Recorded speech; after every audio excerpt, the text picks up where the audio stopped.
So many movies, no time to watch them all. But Twig wants to see them, so we gave Twig a call. Now they're bringing on their friends, and together they will view these. So sit back and relax. It's Twig's Missing Movies. Hello and welcome to Twig's Missing Movies, a show dedicated to watching movies that Twig inexplicably hasn't seen. I'm your host, Drayfree, and here is our cinematically curious crow, Corvus Twig. Hello. It's Hello. It's a great time of the year. It's raining outside for me right now. Nice cozy fall rain. I've got about 80% of my indoor Halloween decorations put up. The outdoor stuff still hasn't been put up yet, but that's the project for tomorrow. It's You the got your most weekend cut out for you, don't you? wonderful time of the year. Everything is all spooky and creepy and kooky and filled with great fear. It's the most. That's how that song goes, right? It's a Halloween song. How long have you been sitting on that? Like, were you thinking about that all week, or like, is that like someone else came up with it and you just? I came up with that. That's the original, but I have been sitting on that for a while. Wow. But I think it's pretty good, right? Last year? No, I think I was expecting you to keep going. Like, I thought this was going to be the whole intro bit. Maybe I need to record, rewrite the lyrics to the entire song. You know what you need to do? You know what you need to do? It's for next month, for all of next month, instead of doing your regular intro song, you should do that song. Maybe. We're not going to announce it officially yet right now, but let's just say we've got some exciting, fun, different things coming up for the month of October. We've been cooking. Candy corn. We've been cooking candy corn. Hard to do. I don't know if you guys have ever made candy before in any fashion, like caramel or fudge. It's hard to do. It is harder to make candy, in my opinion, than it is to bake goods. Like, baking is a science, but fucking making candy is like the rocket science of the cooking field. If anyone says they're like a candy maker, guys, right? Besides, like, even like chocolatiers, like, if anyone says they make candy for a hobby, respect them and fear them, because they are lunatics. They should not be trusted with volatile chemicals. Or maybe you could trust them, I guess. Full respect to the confectioners.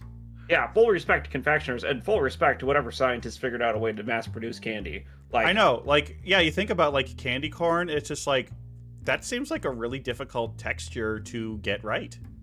Yeah. I mean, it is essentially just burned corn syrup. Effectively, yeah. It's like, I don't know. It's hard, and like, as we're going into Halloween season, you think about all the candy we eat, and like, and I think the reason people don't think about candy making, right, is because it's so many associations with candy, and people are just like, oh yeah, this is a chocolate bar, I can pick it up at the store. I'm like, but it's a skill, right? Pick up a cake, but I bet you think about the cake makers more than you do the candy bar makers, right? Or like, obviously not the candy bar makers, they're made in industrial plants, but like when you buy bonbons, right, or other sweets from candy stores, someone made that shit, and it is scary. Going to like a little independent candy shop that makes their own candy and stuff, that's pretty neat. God, you know what I love is like the places that have like the fresh made taffy, and they have the little taffy stretcher thing going. Oh yeah. Oh, although I'm afraid of those things. Those things look like they yearn for flesh. They yearn for the flesh. Yes. Yeah. I mean, I like watching them, but man, I get scared looking at it. Like, any mechanical device that has rotational output is just. I mean, the lathe is. No lathes. I don't want to be anywhere near a lathe. No, that's valid. You're so valid for that. I mean, it's scary. Lathes can get really scary. I mean, there's lots of scary things out there. Lathes, thunderstorms, demons. Did you say thunderstorms? No, I didn't. Demons? How many demons are you running into? I don't know. It just seems like, I'll be at the store and some like pop music from Southeast Asia will come on, and it just. You mean like pop music from Southeast, like K-pop? Are you saying like Korea? K-pop demon hunters? Yeah, something like that. I don't Okay, think that was not our best transition, but today we're covering K-pop. I mean, we dunked it last week. Last week was fantastic. This week, we were talking about candy. How are we gonna tie candy into? Oh gosh, soda pop. We should have transitioned to like making soda pop. You fool! Well, you know what? God. I mean, it wasn't the easiest transition to go from, but if you know your history on candy stores and how they came around, it would have been there. Niche knowledge that maybe only I possess in this conversation. So this is the second movie in a row that we're covering that from came out this year. Yeah, and I mean it's well, the thing is, they are the two most viewed movies of the year, and possibly all time on Netflix. I think it broke all time most viewed movie on Netflix. Yeah, so like, don't quote me on that. Minecraft's pulling in $500 million. Yeah, but like, if you were to translate every view of this movie into, let's say, a $10 ticket sale, it would be $1 billion movie. Yeah. If you were to just go off of views and then multiply that by the subscription service fee, which is I think baseline now is like what, $13, right? It depends on which tier you're at. I think I'm paying $15 for the ad free. I don't know. Views does K-pop, because there was a box office release for this movie, guys. It was for one weekend only. It was a karaoke sing along. It did bring in like $19 million, almost $20 million for a single weekend run of, and I think it was even like 1 or 2 days. It might have even just been one day. But it has over 300 million views according to Netflix. So multiply that by let's just go baseline $13. A lot of fucking money. A lot of stupid fucking money. But no, I mean it came out this year. It was directed by Maggie King and Chris Applehans. It is a Netflix movie, original. Screenplay by Danya Jimenez, Hannah McCann, not Jimenez. McCann. Yeah, probably Jimenez. Maggie King, Chris Applehans again. Story by Maggie King. Kang, sorry, I'm saying King, I'm meaning Kang. Produced by Michelle Wong. It stars Arden Cho I'm going to butcher all of these names, and I am so sorry. It stars actual Koreans. It stars actual Koreans. Daniel Dae Kim's in it. Yoon Jin Kim. I love Daniel Dae Kim. He's great. Yeah, right? Brain Ken Jeong, Lee Byung Hun, Ji Young Gyu, Mei Hong, An Hyo Seo. I'm butchered all of that, I know. It's got a lot of famous Koreans in it. And a lot of really good voice talent overall. Guys, when I say this movie, no Ali Wong or Randall Park, aren't they? No Ali Wong. Go ahead. Aren't those two like obligated to be in every like Asian movie these days? Oh. No, not anymore. I think their obligation's gone. It released on June 20th, 2025, and took the world by fucking storm, and I mean like storm. Yeah, had a bit of buzz going in, and then just like word spread fast. It's very funny. So our guest this week, guys, no shock to anyone, is Gremlin Bond. Kraka couldn't make it because this is a movie that all of us really love. But Bond can hear me speaking upstairs and is giving me tips through fucking DMs right now, answering questions as I'm Googling it. It is no small obsession for them. And I'm very excited for them to get to talk about this in front of an audience beyond just their normal streams. They're sending me mean messages now. Well, I have to say, this is a movie, probably more than other, that I really hope I like it. I really do too. It is a musical, so that, I mean, I don't think that's a bit of a shock because it's a chart topper. It's, I think, the first like animated musical or something like that on Spotify to reach the top 100. And I think it topped some records. I don't have the records off in hand. Bond, can you give me those records, please? Since you're just sending me information anyway. I mean, I know Soda Pop hit #1, so that's Soda Pop hit #1. Golden, I think, also hit #1. You said Golden, I think, and I just heard Golden Eye, think. Oh man, no, it's just Golden. It had a budget of $100 million, and it shows. It is so.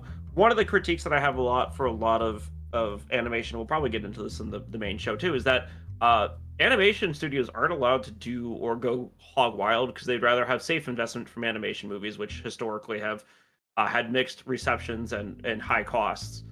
But this one they were allowed to go all out for, and it shows in all of the reviews. I mean, it has 95% on Rotten Tomatoes out of 83 critic reviews. It has a 7 out of 10 on Metacritic, and a score of 77 out of 100.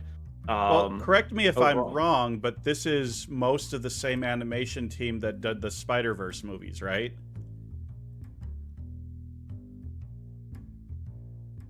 I think so, because it's produced by Sony and Netflix. It was a Sony Animation Studios did the Spider-Verse movies, and honestly, the animation looks from what I've seen in the trailers, the animation looks very Spider-Verse-y. Yeah, K-Pop Demon Hunter soundtrack just became the first movie soundtrack ever to have 4 songs simultaneously chart in top 10 in the Billboard's Hot 100s at its 67-year history. That is an impressive feat for anybody to do.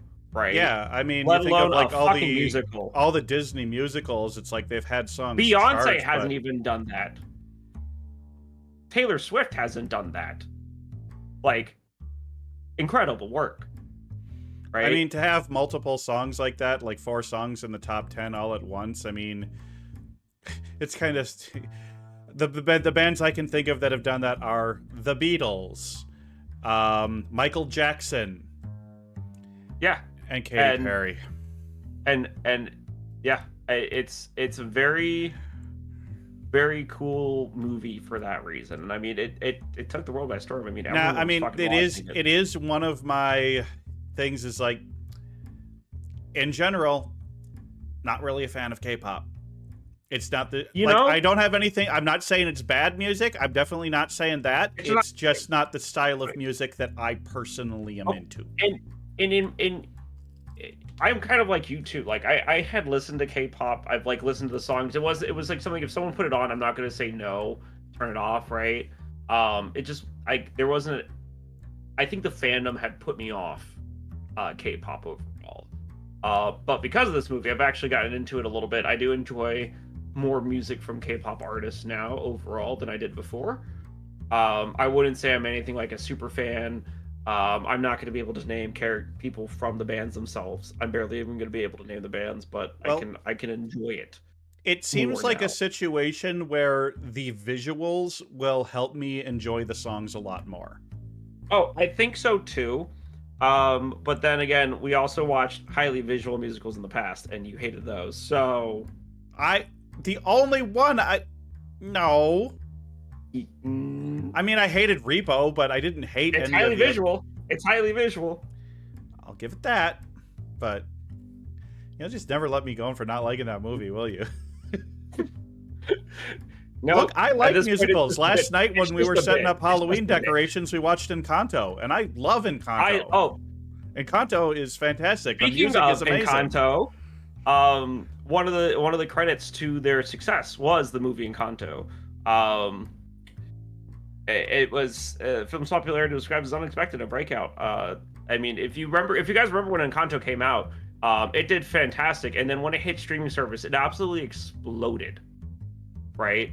And it's, I don't know, I think there's a lot to be said about untapped potential in non-white centric musicals, and also. My favorite movie of this year so far is a musical. Yeah. You know what movie I'm talking about? No. Sinners. Sinners is a musical. I haven't seen it, so I can't say anything. I can't say if that's true or not, but I swear to God, if I watch that film and it's just vampire men singing while they kill people, it's not. Okay, we're not here to talk about sinners. We're not here to talk about sinners.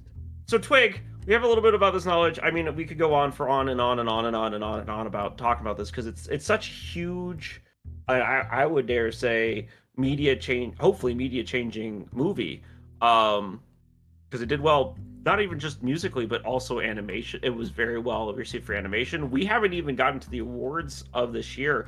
I highly anticipate this to garner a lot of awards just from its popularity alone. I mean, if right now it seems like the strong front runner for best animated film. For sure. And if it doesn't get best animated film, I will crash out. But yeah, so Twig, with all that said, what do you know about this movie? Because it is new. The memes are everywhere. So I can't imagine having heard or talked about something. The title tells you kind of the main premise. It's a 3-piece K-pop girl group who also happen to be demon hunters. Pretty hot and sexy of them. Yeah. And then I also know that the primary antagonists of the film are a group of demons who, for whatever reason, to infiltrate the world, become a K-pop boy band. And thus, conflict ensues. But that's pretty much all I know. K-pop girl group versus K-pop boy group, and it's demon hunters versus demons. And yeah, that's pretty much all I know, you know. I'm actually surprised you don't know more, because I mean, like, people make memes, people make posts, and maybe it's just like I mean, what can you really learn about a meme from a meme? Oh, I've deduced most of the memes I've seen are the 5 boy band guys dancing to Soda Pop, and you know, that's all you really need to know. I mean, if I'm being very honest with you. But yeah, that's pretty much all I know. And I mean, it's not like, I don't know. I'm actually surprised you don't know more. Because we've talked about it in the chat, the general chat in my server, and Bon and I post about it a lot. So does Kraka, so I'm surprised. But, you know, I'd rather you not know as much, because then you can go in and enjoy the movie more. Yep. Personally. With that being said, what are your predictions for this movie, Twig? Okay. Let's see here.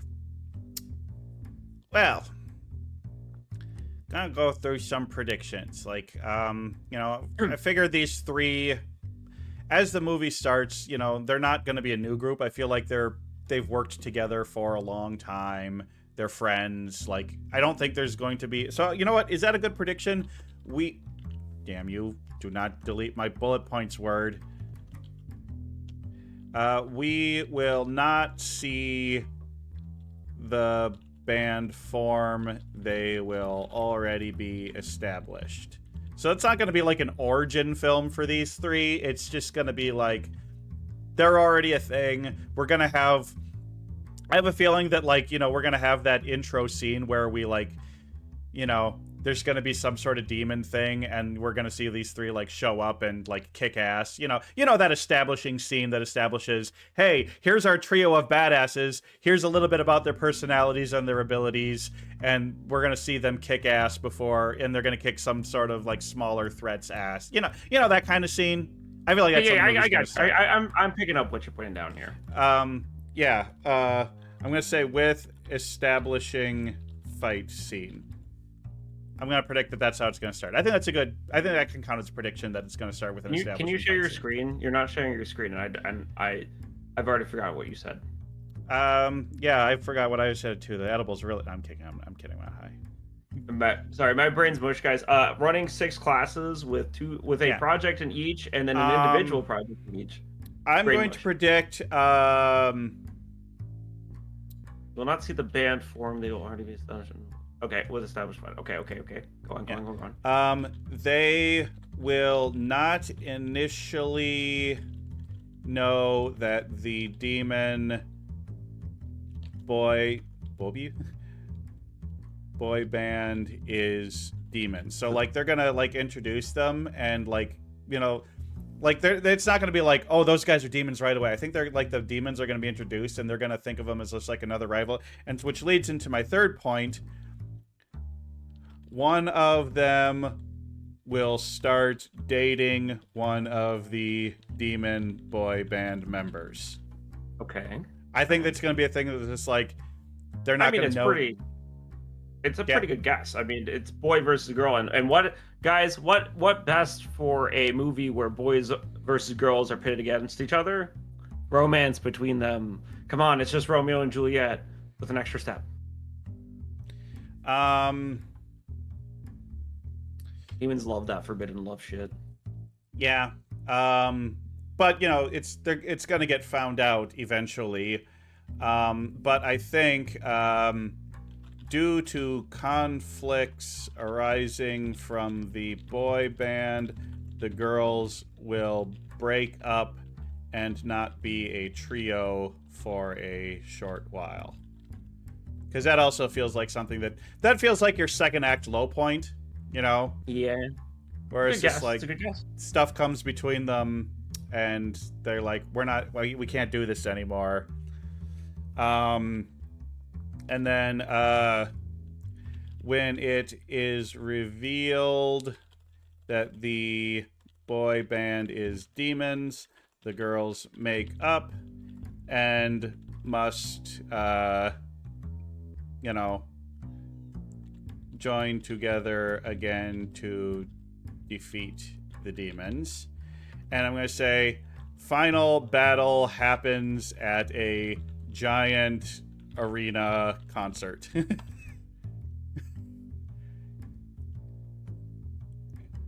So that's I mean, obviously the girls are going to win. I mean, it'd be dumb if they didn't.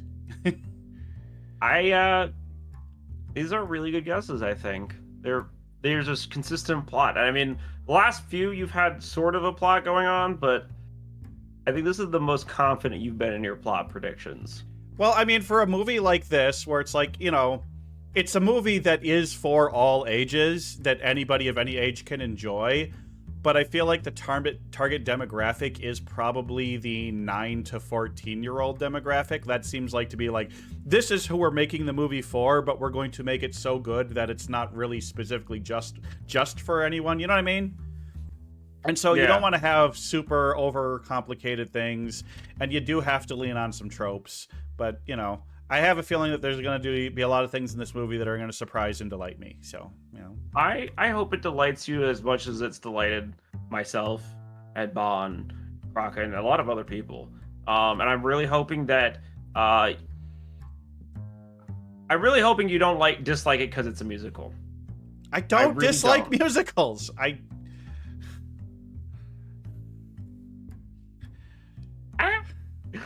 All right, guys. Well, that wraps it up on our end. All we have left to do now is go watch the movie. So we'll see you in a bit. See you in a bit.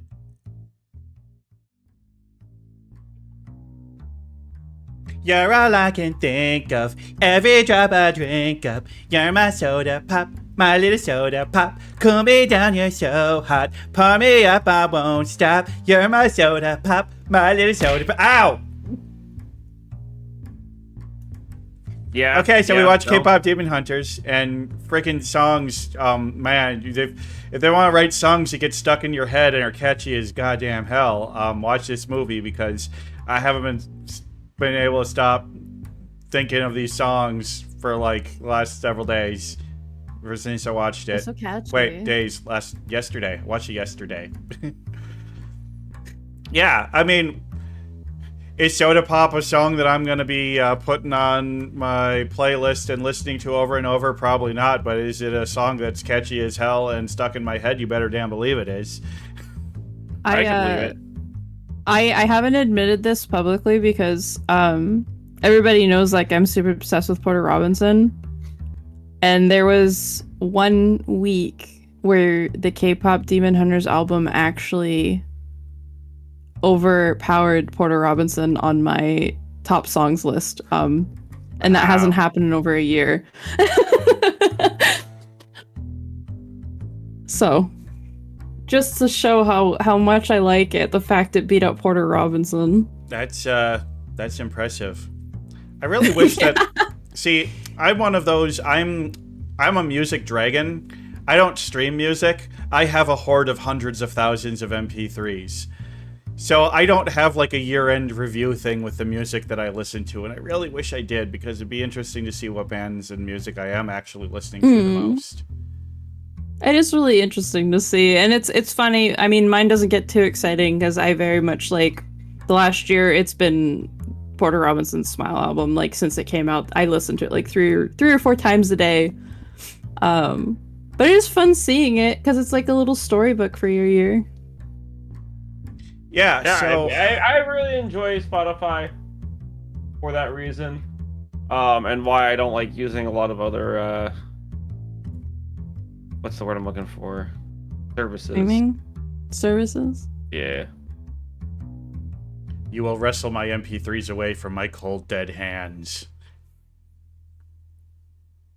My number 2 listen time. I'm not going to talk about my position worldwide. All I can say is I was invited to a private listening party for the album at one point. Wow. With Porter Robinson. Well, did Porter Robinson retweet the fan art you've done of him and like? Yeah, he's interacted with all my fan arts and everything, and he has a print of mine that was given to him at a concert. But we're not talking about Porter Robinson. We're not about that. We're talking about Huntrix. Yeah. And the Saja Boys and their musical exploits. And I mean, God, where do we start with a movie like this? I mean, I still have my predictions up. Those shouldn't still be up. Why are my predictions still up? Those need to go away. We need to have backgrounds. Well, you all did just see my predictions, so I get no. We don't want to see that yet either. Okay, cool. There, we're gonna have Genu having a sword thrust in his face. So yeah, let's talk about the romance. Yeah. You want to start off with the romance of this? No, we'll get to that though. I guess I want to start out talking about this. Just like, okay, so you have a story with essentially 3 main characters. I mean, I would say Rumi is like, if you had to pick one character as a central protagonist, it's definitely Rumi. But Mira and Zoe definitely are fully fledged major characters that don't feel like secondary characters. And I love their distinct personalities. Like, they're all great and entertaining. Mira is my favorite. She's awesome. She's badass.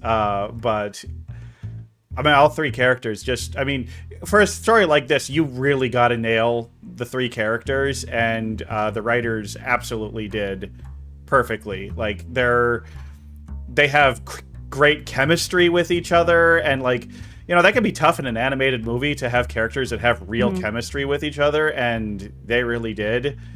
Oh god, this freaking scene when that one Saja boy seems like obsessed with Mira. Like, if you look at, like, even in the background, it's like, look, he's still staring at her in this little background image. He's like that's the one who's voiced by Joel Kim Booster. Oh, my phone froze. There we go. I do agree about the main characters. I can't remember who I was talking about it. I don't know if it was on my stream the other day. But they were saying how Rumi is the main character, and I'm like, well, that is true. I think all the girls have like an equal amount of importance, where I don't really consider her the main character, because all the other girls are really well fleshed out, have personality, have their own issues that they're also overcoming, where Rumi it's not only her being affected. Like, you know what I mean? Like, it doesn't really feel like, I know she's the main character, but it doesn't only feel like she's the only main character. Yeah, well, I mean, Genu, I think, is just as important to Genu, Mira, and Zoe are all secondary main characters after Rumi, but like even says, like, those 4 are the core of the story. And yeah, I agree. Rumi is, like I said, if you had to pick a single protagonist, she's the one that gets the most focus and all that. But yeah, every character is extremely important and and well fleshed out, and like, I was actually surprised how much I like Genu as a character. He's a goofball.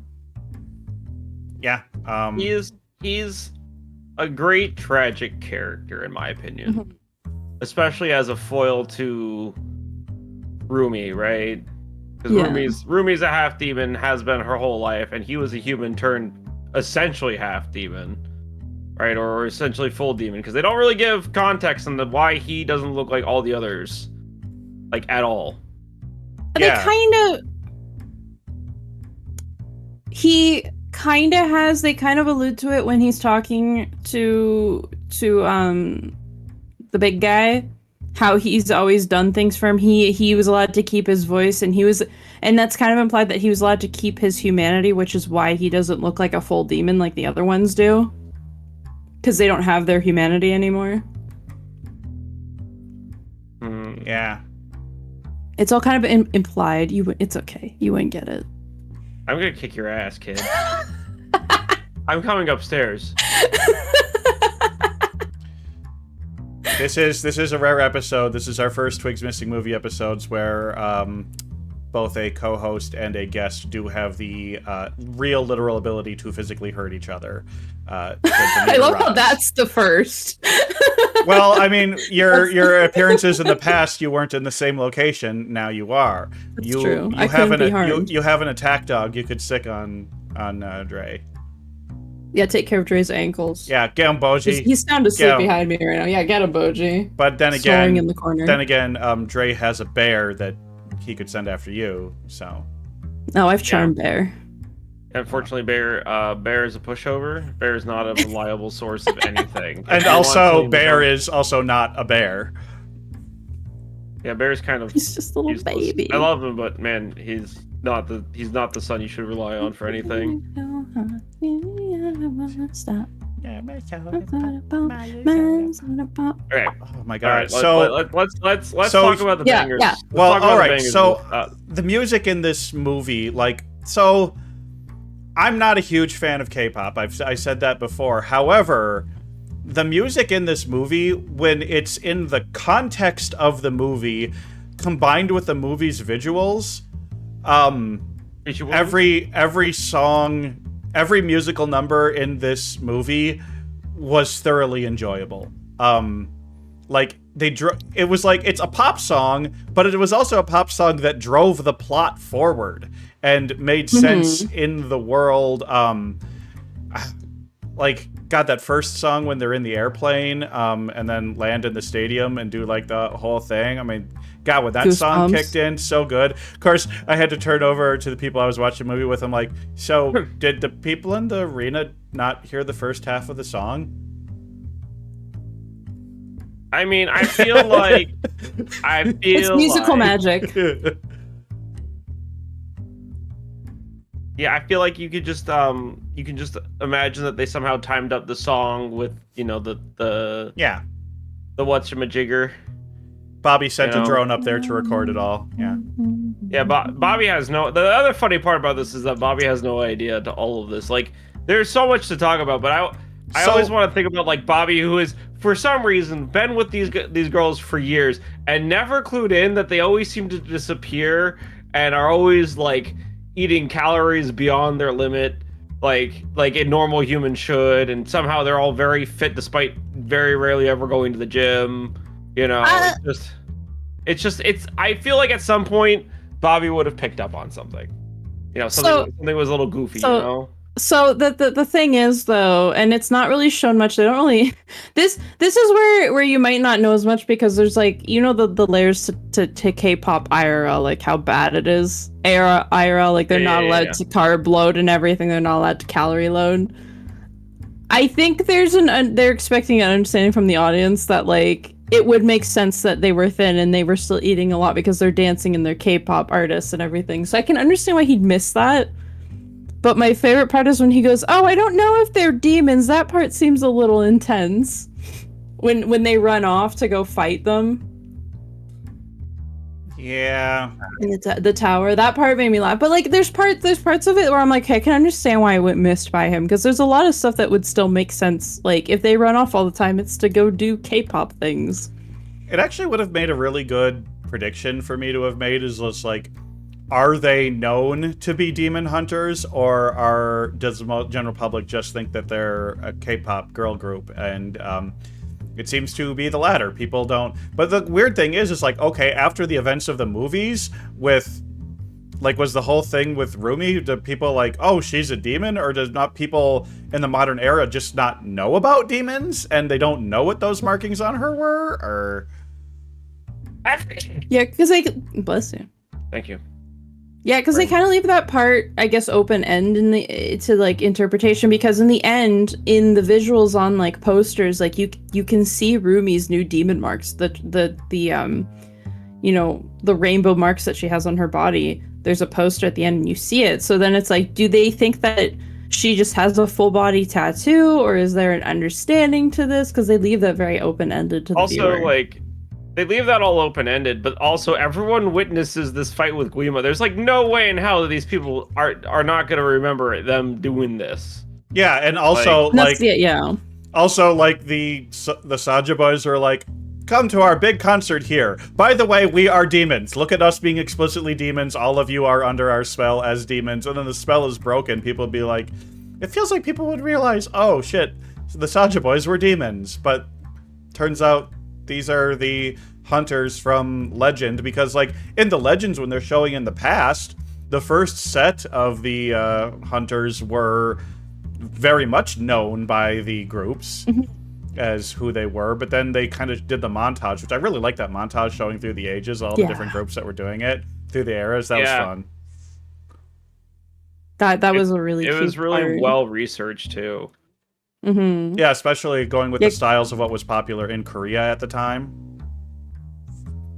Like every aspect of that transition was really cool. Like even the amount of detail that goes into the clothing, and the music and everything. Like it was just really fun to watch that sequence, especially when you know like the background behind the Sunshine Girls being one of them Rumi's mom and everything, and her, I guess, technically being a nepo baby in K-pop.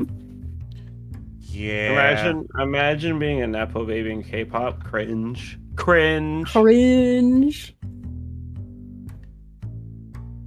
But yeah, it feels like the world was very well set up. The rules of the world were very well set up.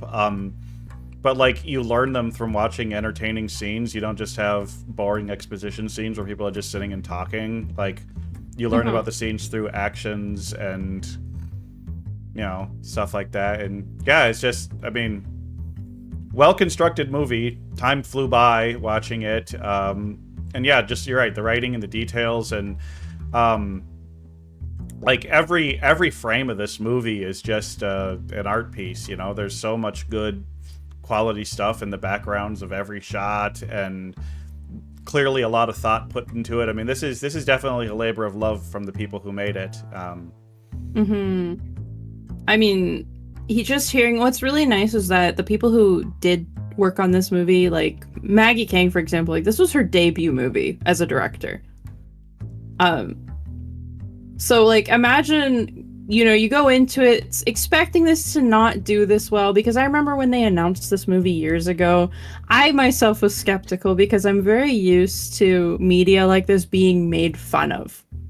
Yeah. You know, anime, K-pop. And I had a whole discussion about this on my own stream where, like, you know, things that young girls tend to be into get made fun of relentlessly. So when I saw K-pop being turned into a movie, I was like, oh, great. Like, this is just going to be making fun of it.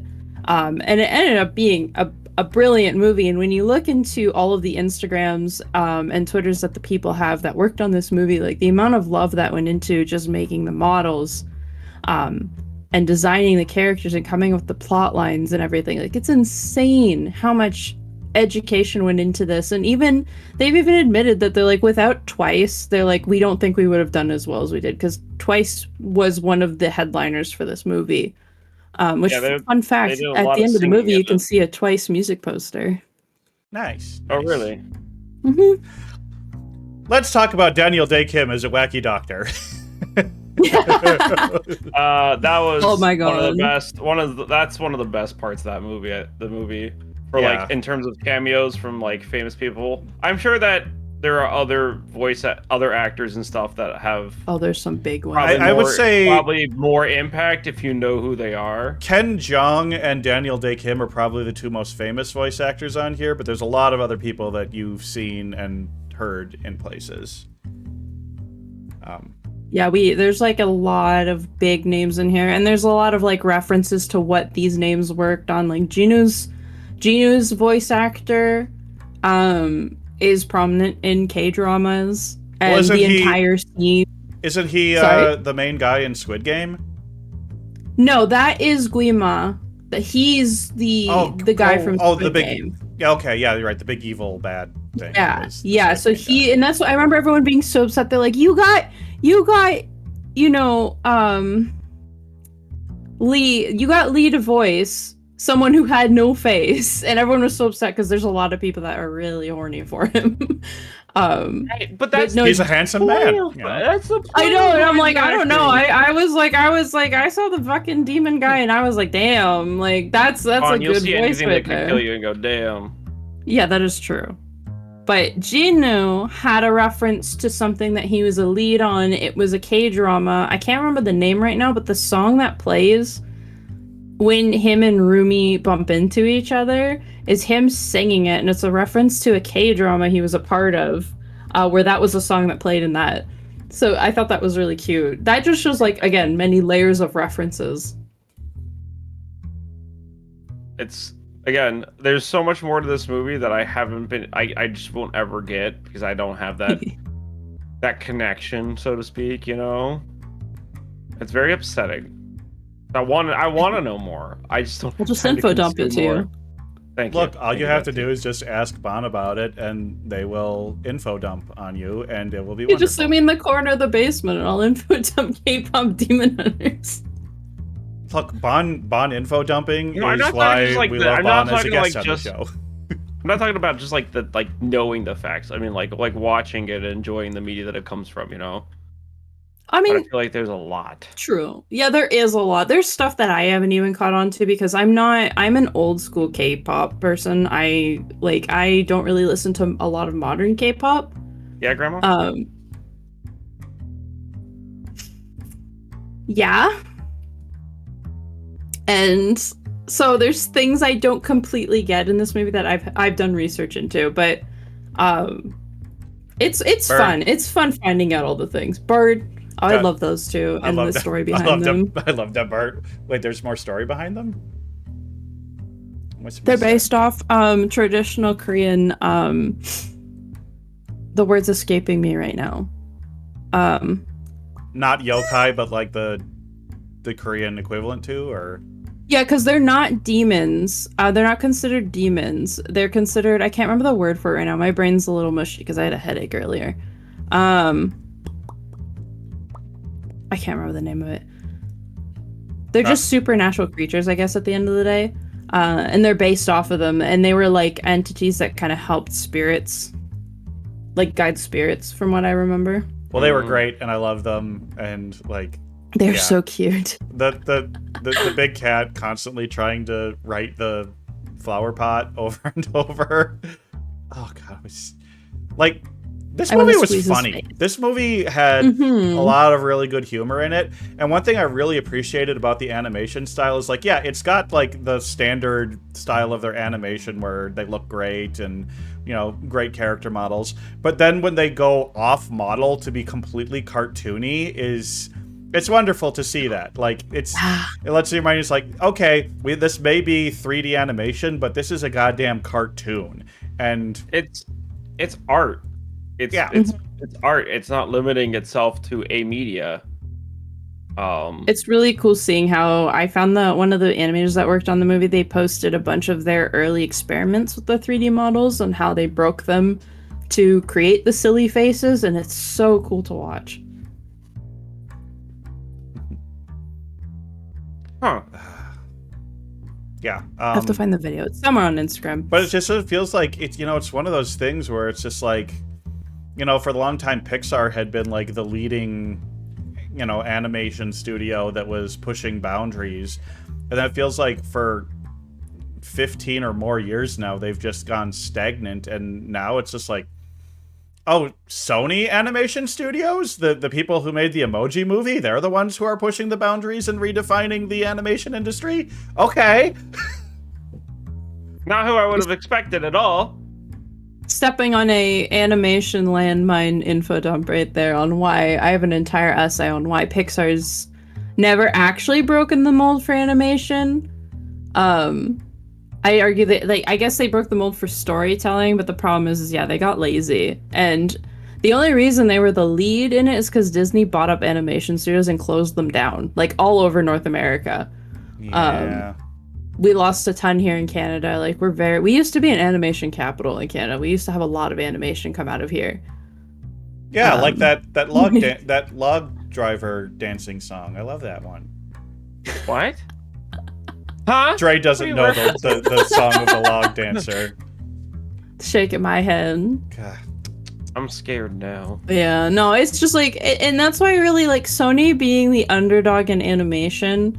I really like that they kind of step back and they're like, wait a minute, when we let artists do what they want with their animation and stop trying to make things like so perfect and clean like Pixar does, great things happen. And Sony has basically set the stage for animation now, and that it's okay to break the mold, it's okay to have stylistic animations, and it's okay to be silly in your animations. They don't need to not go off model. You can go off model. You can make silly faces. Yeah, I don't think we can talk about the animation in this movie without talking about Spider-Verse and the absolute revolution in animation that Into the Spider-Verse was.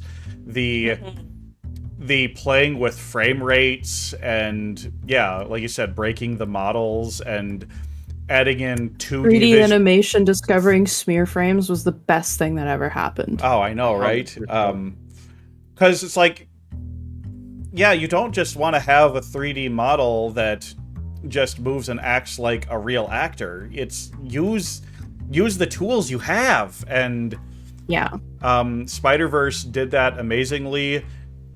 Did it even better with Across the Spider-Verse. And then, yeah, you see so much of that DNA in this movie because just like visually, this movie is a treat. It's just, it's so much fun just to look at. You could watch it muted and still have a lot of enjoyment.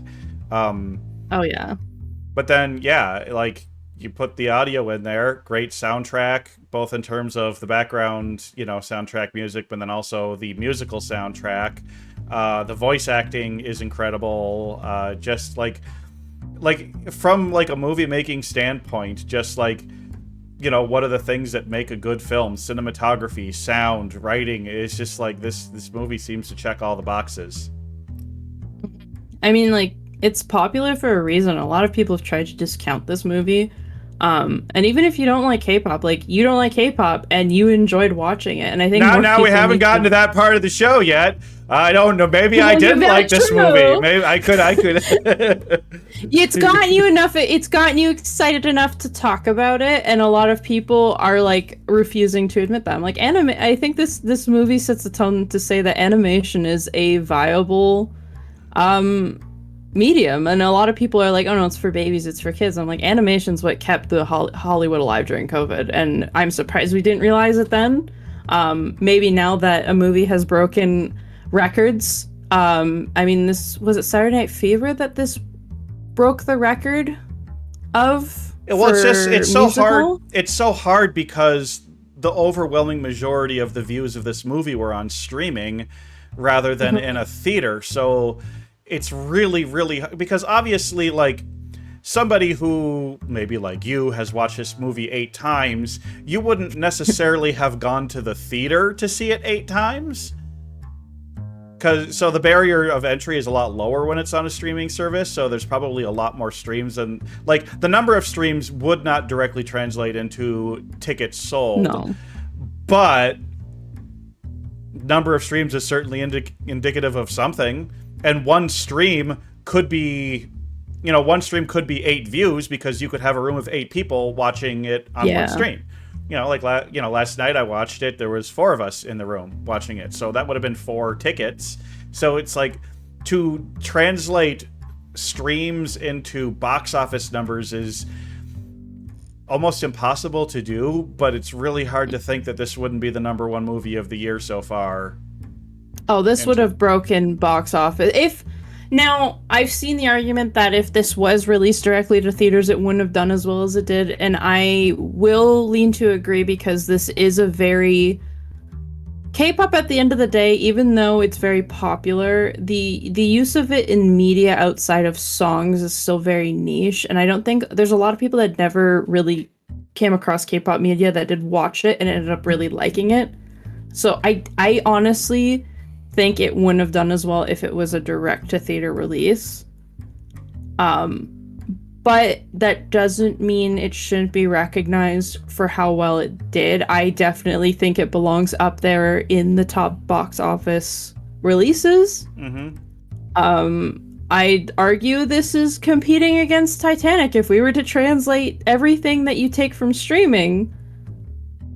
Netflix made a shit ton of money off of this movie. We can't deny that. Netflix can't deny that either. Yeah, it's the kind of thing that gets people to subscribe and stay subscribed, because...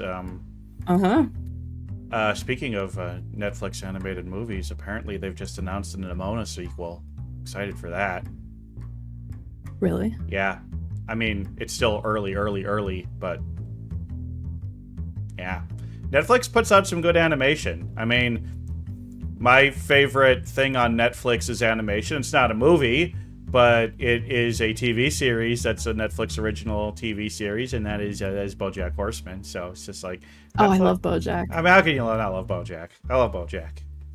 I like our good show. show. It's a good show. Yeah. Yeah. If you've never seen BoJack and you start watching it, and after like 4 or 5 episodes, you're like, I don't think this is for me. Keep going, because the first 5 episodes are the worst 5 episodes of the entire show, and it just gets amazing after that. If you're like Star Trek Next Generation and you watched only the first 3 episodes and said the show sucks, well, I mean, yeah, think of it that way. You can't judge a show on its first few episodes. You just can't. Okay.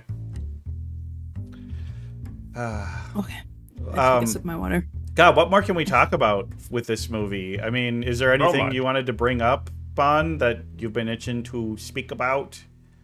My brain just went blank. I don't know. There's a lot. There's so much I could talk about with this movie, because I've seen it. At this point, I put this movie on in the background anytime I'm doing work during the day, so I've seen it way too many times.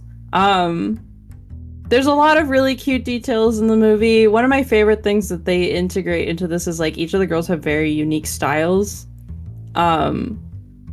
And there's a lot of breakdowns to like how they've done the makeup. Like I really love like when they have bare faces, like these girls genuinely have bare faces. Like their eyebrows are lighter because they're not filling them in.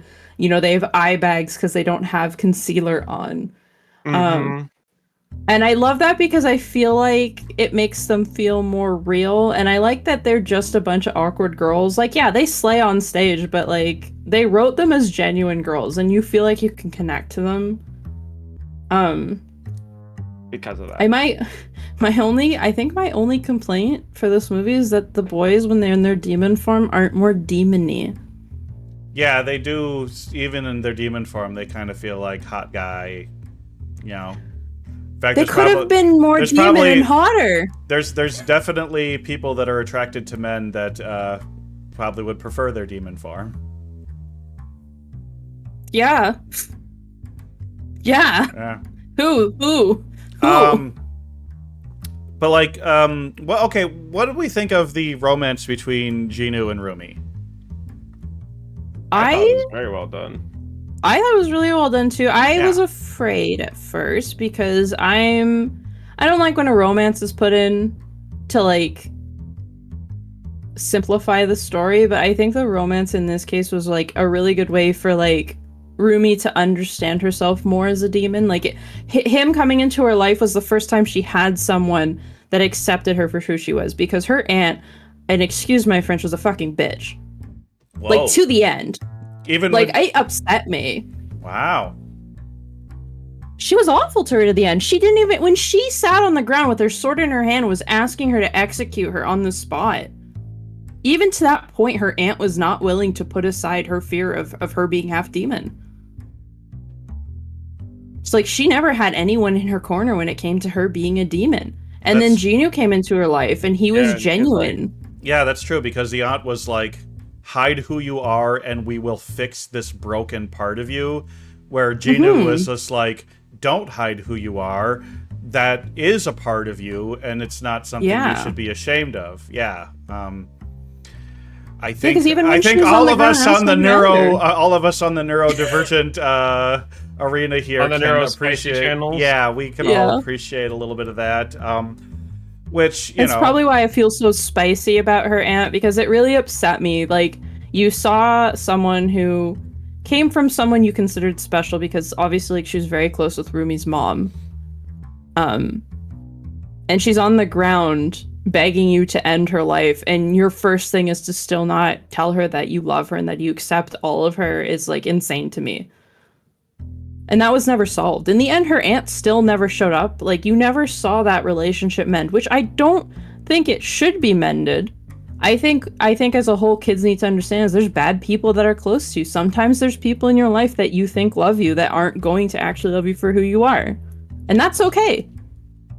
Family is complicated. Exactly. And so that's why I did like Jinoo as a romance option, because it wasn't a superficial romance. Both of them acted as a way for them to accept themselves. Like, even Rumi's existence helped Jinoo come to terms with who he was. And the death of him helping her in the end and sacrificing himself showed how much he grew as a character, because in the beginning, Guima was like, you never do anything for yourself, anything other than for yourself. Like, you're a selfish person. And then when he gave up his life to help her, it's like, oh wow, he really grew as a character. Yeah, and like it wasn't like a romance. Like, they never kiss, right? They don't kiss at the end of Free, right? I don't remember a kiss. No. Yeah. I mean, they had the romantic song. They had the romantic song Free, but yeah, it didn't end in a kiss. It was like, no, they just held hands. Yeah. They're just hand holders. Yeah, it was just hand holders. And he did the most romantic thing possible. He gave his life to become her sword. Yeah, he died for her, man. Yeah. That shit romantic as fuck. Yeah. Mm-hmm. Love me some angst. If there's one thing I would have maybe wanted a little bit more, was just a little bit more character development from the other 4 Saja boys. We just kind of got hints of their personalities, but none of them felt really fully developed, which maybe there just wasn't time for that, and it would have felt unnecessary. Because I feel like the movie wasn't lacking without that, but I don't know. I just would have liked to maybe see them a little bit more developed. Like, we never really do we really have a scene of the Saja boys interacting with just each other? Like, and seeing their dynamic as a band? Kinda. It's all in little, like, when they run out of the game show, you kind of get an idea of a dynamic between them, with baby Saja riding on the back of, like, one of the other demon boys. But I don't think they really give that to us, because I think what they're trying to push with the Saja boys is that they're just manufactured slop for K-pop. And that's why they were considered like the bad guys, because with Huntrix, all their songs have like really deep meaning, and then you have Saja boys that's like soda pop that's talking about very basic romance, which I understand, but it would have been nice to get a little more of the boys. Because there are some, like, hints that, like, baby Saja, I remember seeing all the conspiracy theories that he's technically one of the strongest Saja boys. Why? You've told me this before, but I can't remember why. Because he got the mad rapping skills, man. He's in many scenes, it is seen when he starts rapping and singing that the flames get stronger with him. And so there's, like, this funny conspiracy theory going around that he is one of the strongest Saja boys because of that.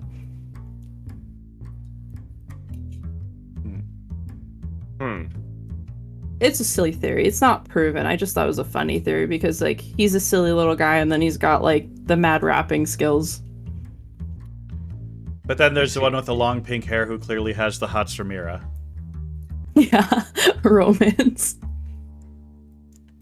Yeah. I mean, I do like the thing that, like, the whole running joke of Zoe being like, "Yep, these people are evil and they need to be stopped, but they're so hot."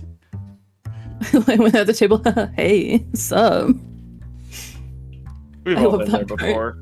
I love that part where she's just like, I don't want to sit next to Saja boy. Sup?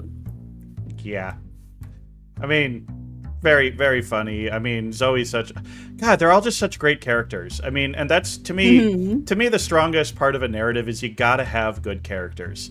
I think that's what separates a good story from a bad story, is the characters. You could have a plot that has absolutely zero stakes and isn't really that big, but if you really like the characters and what matters to them, that's what matters in the story. And I really liked the whole dynamic of using the music. Like, the music in this movie wasn't just a musical song. The songs had meaning to them. Like, Golden was the song about the girls as a triumph. Takedown was a song of them trying to channel their anger into destroying the Saja boys. Anger. But, like, the whole thing of, like, Takedown never really clicked as a song for them, because hating and attacking others just for who they are isn't who they are.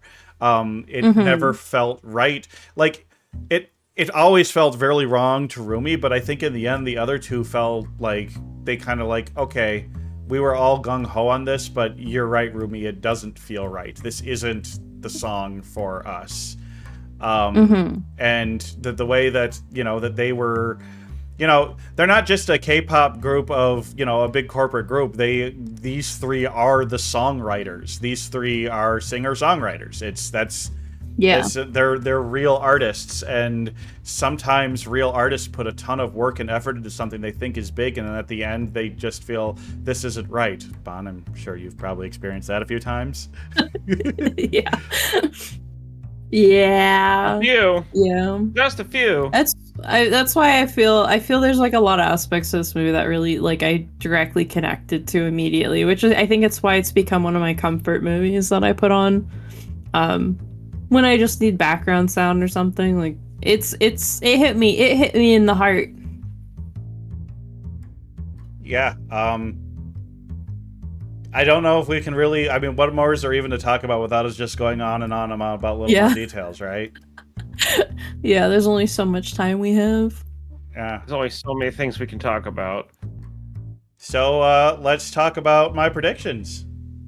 Yeah, let's get to your predictions, because you were like ballparking in the right field section, but you were landing just on the edge. Yeah, well, first one, I got that one right. The big, the plane fight scene and that song. That's I mean, we got kind of glimpses into them forming as a band, but this wasn't really an origin story movie. They were established at the beginning of the movie. So I got that one right. They will not initially know that the boy band is demons. Well, I guess in their first interaction with them, they didn't, but as soon as they started performing Soda Pop, they did. So we had 4 minutes of movie where they didn't know they were demons. I don't know. Yeah, maybe at most 4. I wouldn't say beyond that much else. It was a very brief moment between them being hit in the shoulder and then finding out they were the demons. Yeah, so I would say probably I don't get this one. Because that definitely wasn't them not knowing for a couple minutes was definitely not my intention on this one, but yeah. One of them will start dating one of the demon boys. I would give you maybe a half on that one, half. I was gonna say I'd give a half point for that, because even if it wasn't your intention, it's still not wrong. Yeah, well, same with this next one. Start dating. Well, they really weren't dating, but there was definitely some romance going on there. And it wasn't a serious relationship, but there was... So, I don't know. I feel like this one's kind of a yellow, too. I don't know. Do you count the romance between Jinu and Rumi as her dating him? Yeah, because there was at one point things were said where it's just there was I can't obviously quote it off the top of my head, but there were certain things that were said in the movie where why not? Obviously they perceived a romance to some degree between each other. Yeah. They very clearly had feelings for each other at the very end of it all, no matter what. But I got this one right. They did have that bit of a breakup. As short-lived as it was, there was that second act down point where, you know, they broke up on stage, and, you know, it wasn't fully... Yeah, but I mean, it happened. It was part of the plot. It was luckily not very long-lived, but it usually isn't in these kind of movies. It's that second act down, you know, when they're at their lowest, so that they can rise up and triumph in the third act. So, this movie did have standard 3-act structure, which, you know, hey, ain't nothing wrong with that. It's pretty typical with animated films. Yeah. When it's revealed that the boy band is demons, the girls make up and must join together to defeat the demons. Yeah, kind of, but also, like, the first half of that is totally wrong because they knew the whole time. So, I don't know. Also, technically, they were under hypnosis until Rumi broke it with her singing. Yeah, I don't think I got this one. But I definitely got the last one. Yes, you did. I mean, how could it not, right? How could it not? Exactly. But hey, total points would be 4 out of 6 on this one. He's pretty good. He's pretty good. I think so. Yeah. Now, Twig, now that we've gone through your predictions, are you glad to have watched this movie, and where would you put it on your scale? Well, this movie fucking sucked. I hate it. I never want to see it again. It's painful. Worse than... No, I'm kidding. No, I mean, I think it's been pretty obvious from our discussion that I fucking loved this movie. Like, I went in hesitant, like, we'll see if I like it. I hope I like it. But, like, no, I loved every minute of this movie. The songs were all great. And this is a movie that I'm probably going to watch multiple times again. Hell yeah. Which I don't know if I can say that about any other movie on this list right now.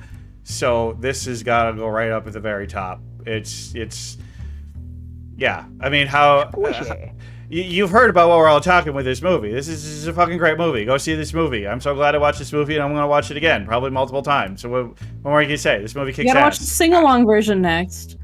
Sure, why not? Why not? Got it. Bunny's at 8+ watches so far. God, it's not surprising.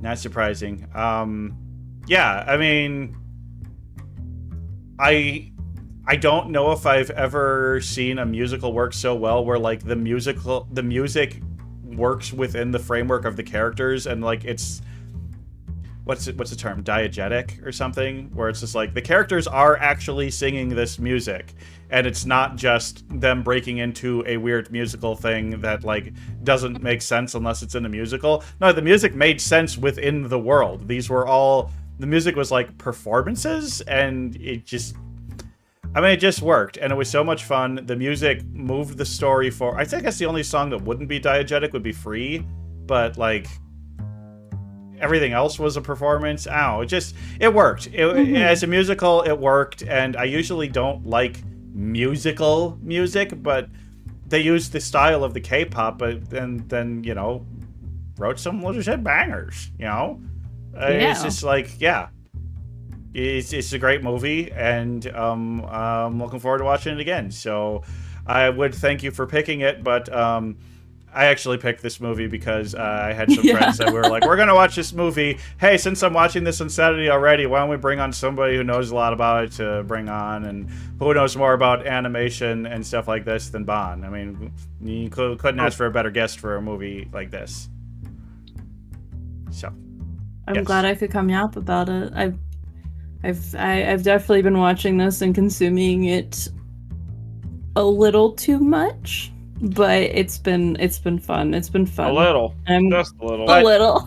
So we've talked a lot about animation, and we know that, like, animation is a medium that can be told to tell many great stories.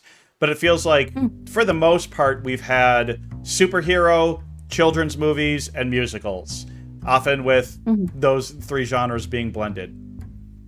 When are we going to get our first really great animated horror movie?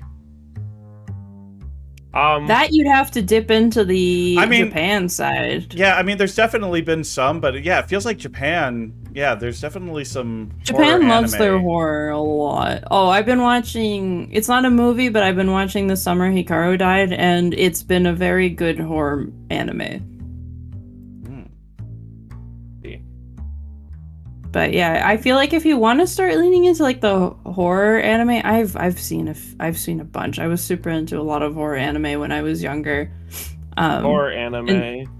Horror anime. Horror. Say it with me. Horror anime.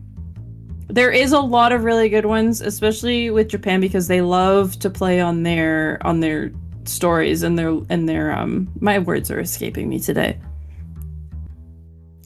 But yeah, if you want good horror animation, I definitely recommend dipping into like Japan and their anime and everything they do, because they do some really good stuff. And Korean animation.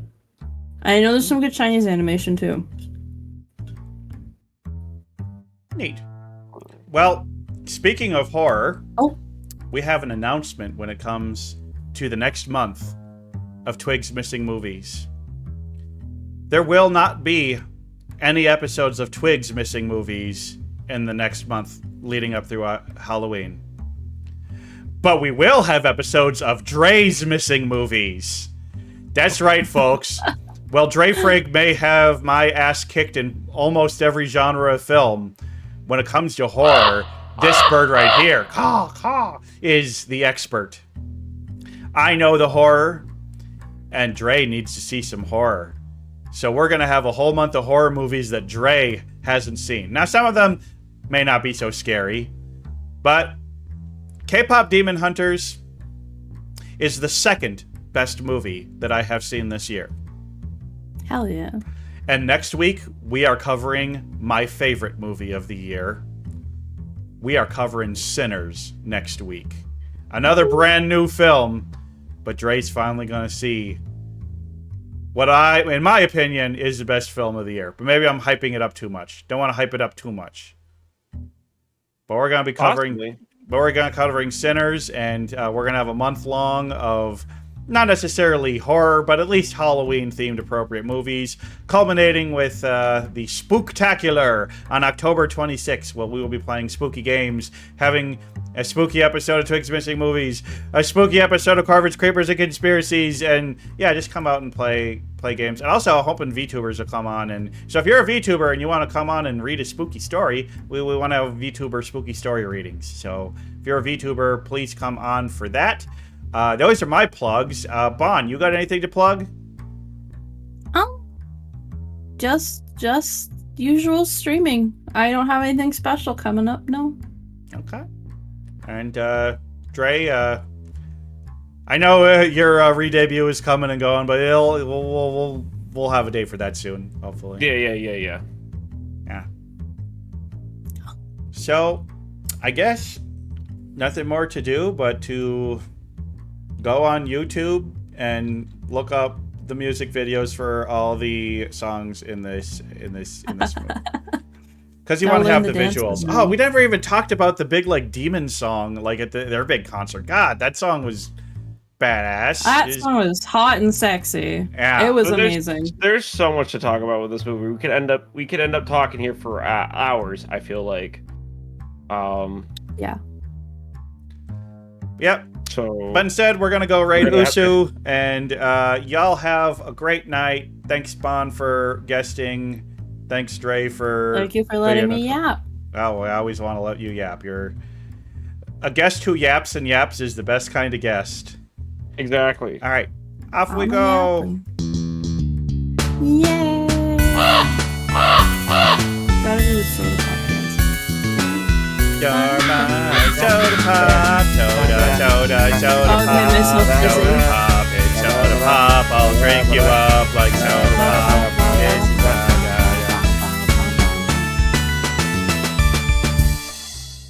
Oh, I made myself really dizzy doing that. Yeah, don't do that. Don't do that.